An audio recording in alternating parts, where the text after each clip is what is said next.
All right, y'all. Hey, man, thanks for showing back up here. Um, did I reset everything? Okay, I did for sure now.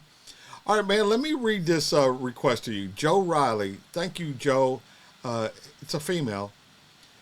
Uh, she wrote, and it's better for me to read over here. She says, Mike, it's been a while since I visited your channel, but I'm so glad to be back to cheer you on your deep dive into Ren's work, which we're fixing to get into. He's an amazing young man, and he gives this old girl faith in the future. I'm buying you 3 coffees to react to the Tale of Jenny and Screech.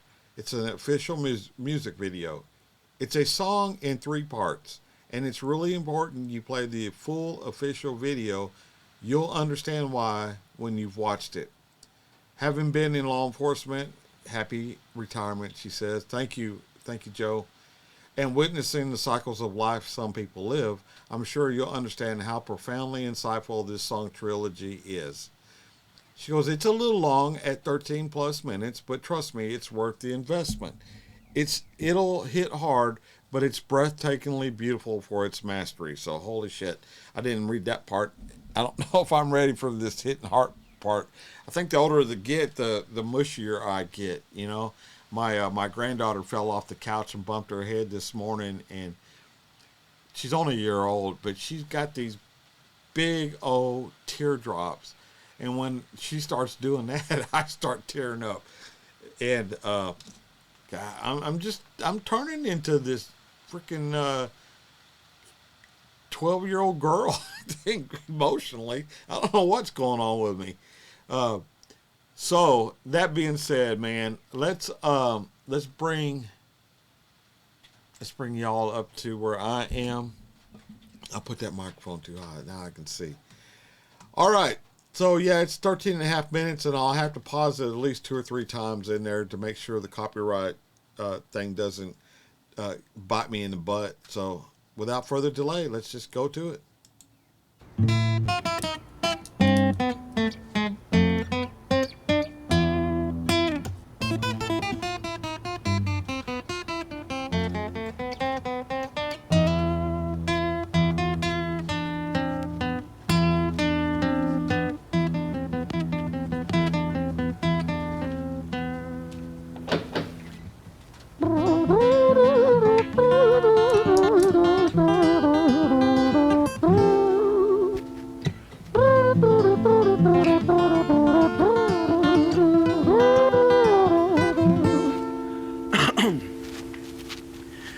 It was a quiet, dark night in an empty street somewhere in London City.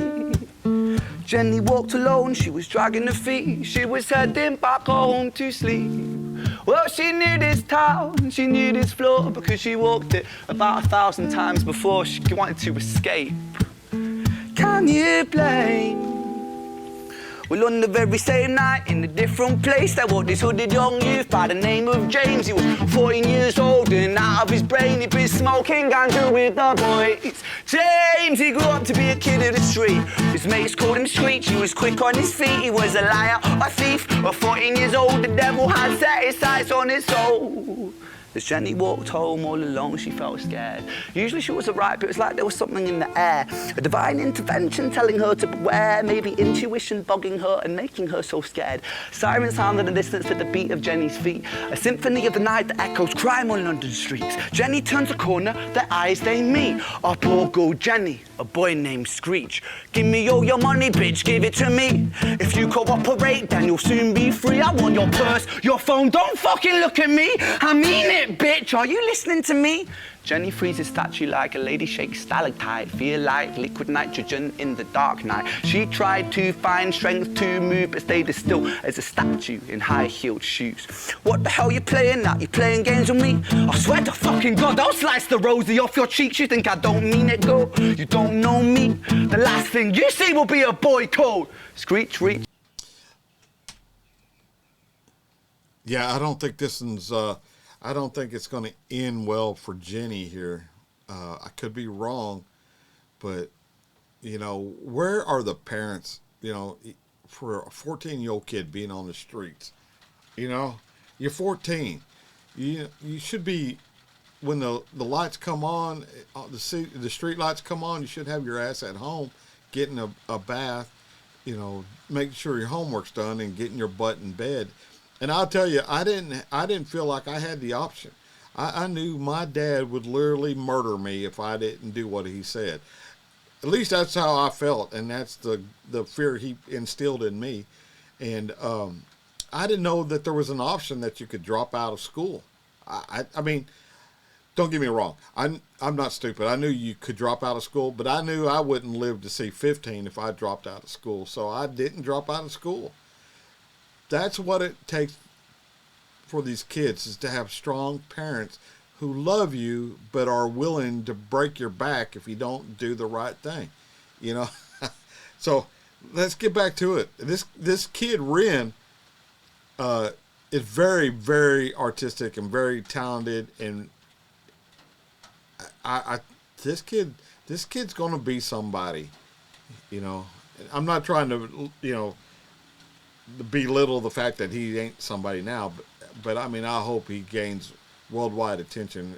He's very, very artistic and talented, and we need that. Let's get back to it. I did back it up 5 seconds, so hopefully it won't screw y'all up.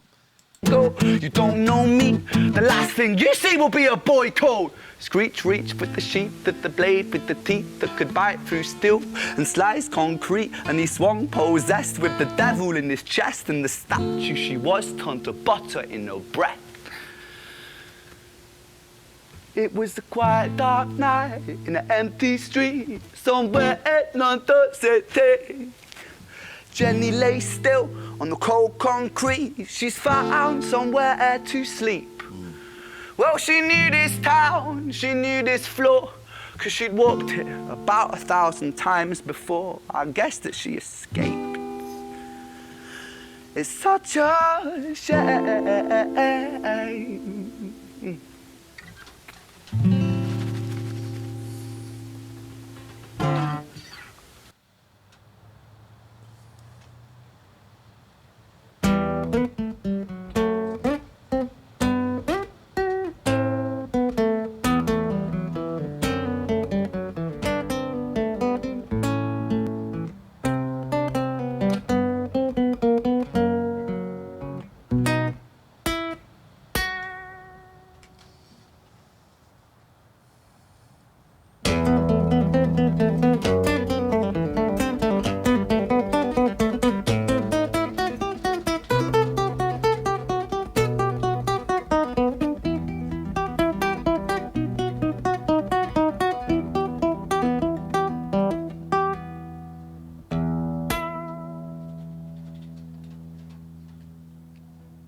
Our story, it starts right at the end of the life of poor Jenny, clocked out like Big Ben. Dear Screech, dear boy, where did he go? He melted into the black night just like snow.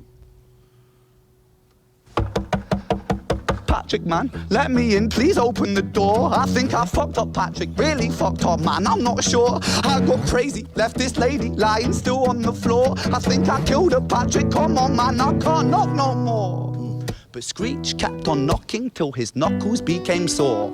But there's no sign of Patrick down at number 54. No refuge for our villain, for the bitter hands of fate, with something far more sinister in mind that does away.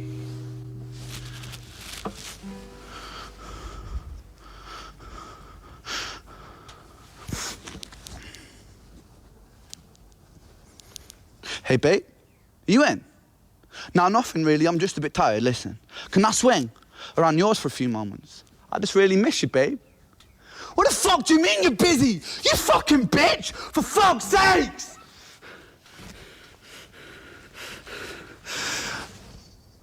Siren sounds approaching like a banshee in the night. The shrill cry of justice cutting like the sharpest knife.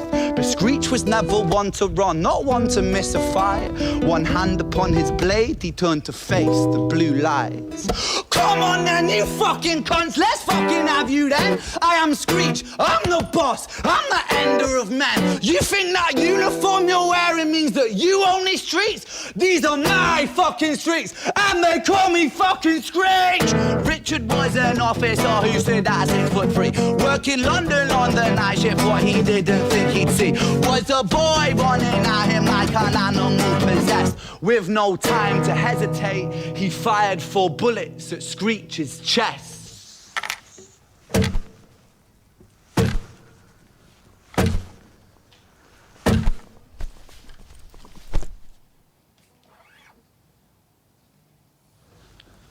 Our story, it ends right at the start. Young Screech and poor Jenny lying 1 street apart. An officer shaken by the boy that he claimed. 2 bodies lay lifeless, and it's such a shame. It's such a shame.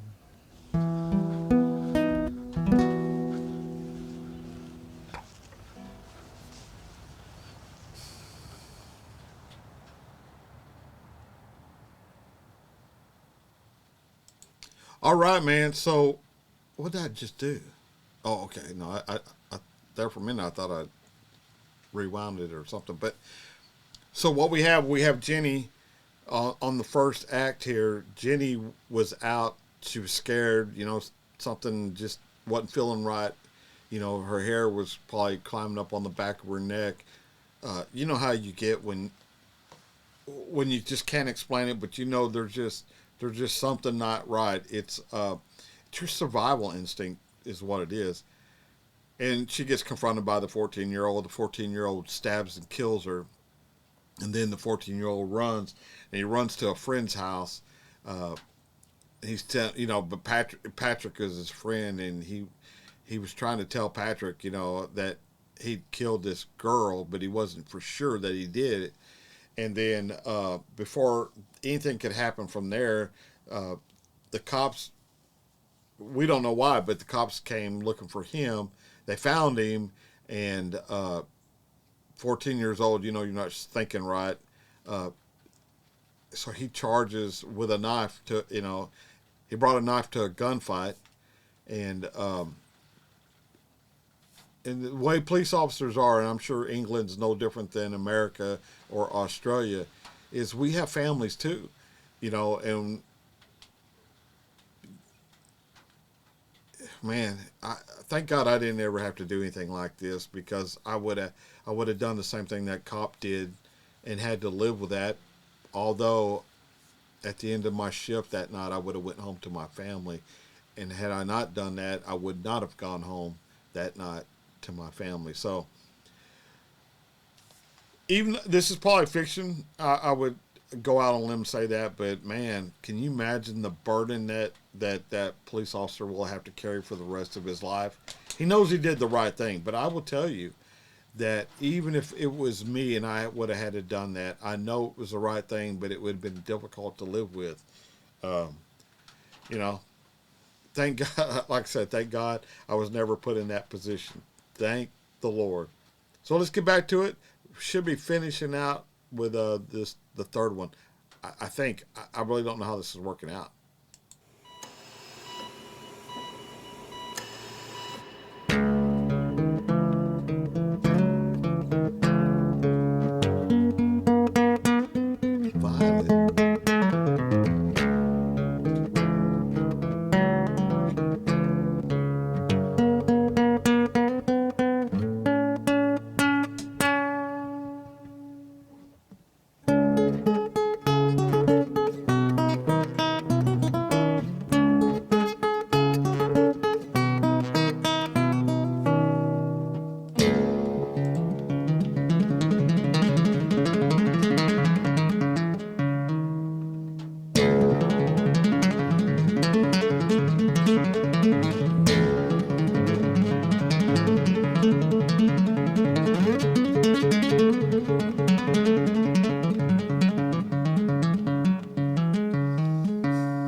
London city, far from pretty, 2005. A lady down in Paddington is fighting just to stay alive. Rhythmic beats and bloodstained sheets, Our Lady weeps, she's tired and frail. To set the scene, we must rewind the hands of time for Violet's tale.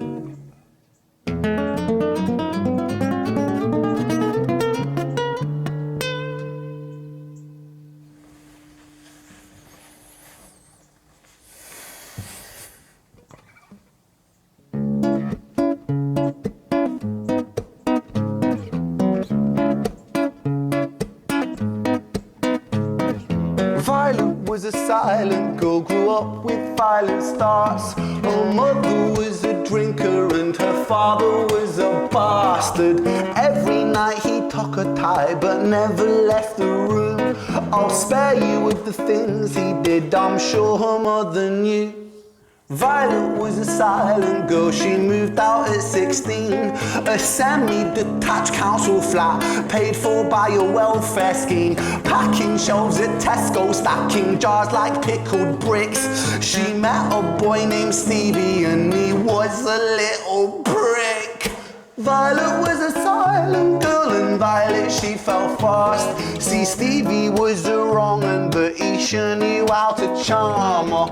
Every night he took a tie but never left the room.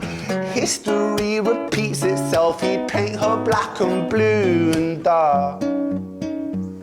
She never stood a chance.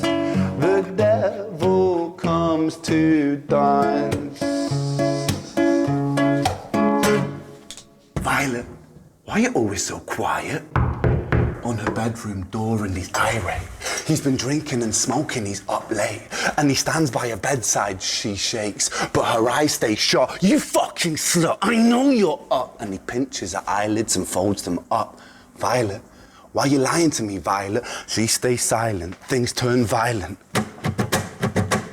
That's the sound of his fists when they fall like a crashing pilot. Hit like hailstones, one to the collarbone, full force, full blown, blood splat, bone crack, knick-knack, paddywhack, one to the jaw and the tooth spat, detached fist connects and disconnects a bone. A quick deflect to misdirect the blow, but nonetheless his punches met her throat. Such a mess he's left her bruised and broke. Violet, why you always so silent, Violet? Why you such a little liar, Violet? Do you think I want to do this, Violet? In character, she stays silent. Well, say something, Violet. Silence. Fucking say something, Violet. Silence. Wait. Say something, Violet.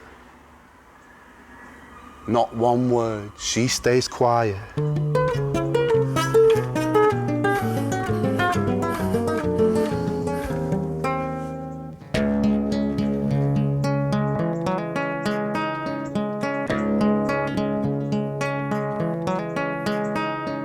London city, far from pretty, 2005. A lady down in Paddington is fighting just to stay alive. The doctor, in a state of shock, saw something here so very wrong. See, Violet, she was pregnant. Poor Violet, she was 9 months gone. Turning to the doctor, Violet broke her silence and she cried, if I'm to die right here tonight, please let my baby stay alive. The doctor soon regained composure, called the surgeon to come in. As Violet's world turned to black, the curtains closed, the lights went dim. In London city, far from pretty, 2005. A lady down in Paddington just lost the fight to stay alive. A tragedy or a miracle, it happened on these very streets. Two twins are lying side by side. A girl named Jenny and a boy named Screech.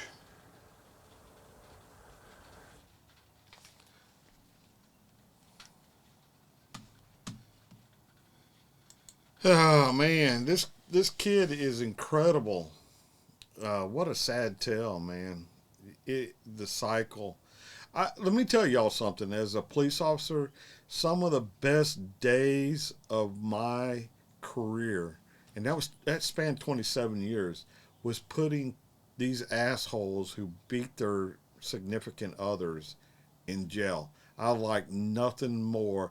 And I will tell you, these guys who beat on these women, everyone I've ever went to never bowed up on me, never bowed up on my partner. You know, they were too much of a coward to do that. But boy, they will beat the shit out of a defenseless woman.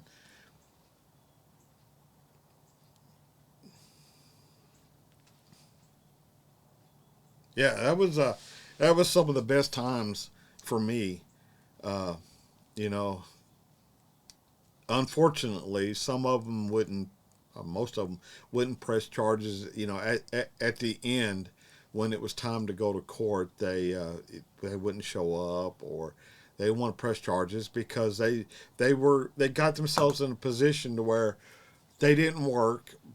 They're significant. The one who's beating the shit out of them worked, and that's the person that paid all the bills, paid for the rent, paid for the food, paid for the diapers, paid for whatever. Uh, and so they wouldn't show up because they wouldn't know how to live. Um, they didn't have the means to live a normal life, um, and so they would just take their beating from someone that's supposed to love them. So inevitably, we'd have to, you know, it'd be two or three times over the period of a couple of years that, you know, we would beg the woman, why we got him in jail? You know, he's going to be released eventually. Leave him, you know.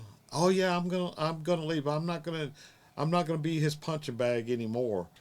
And it wouldn't be 6 months, man. We get a call to a different address, a different apartment, a different trailer house or whatever, and he'd beaten the shit out of her again, you know.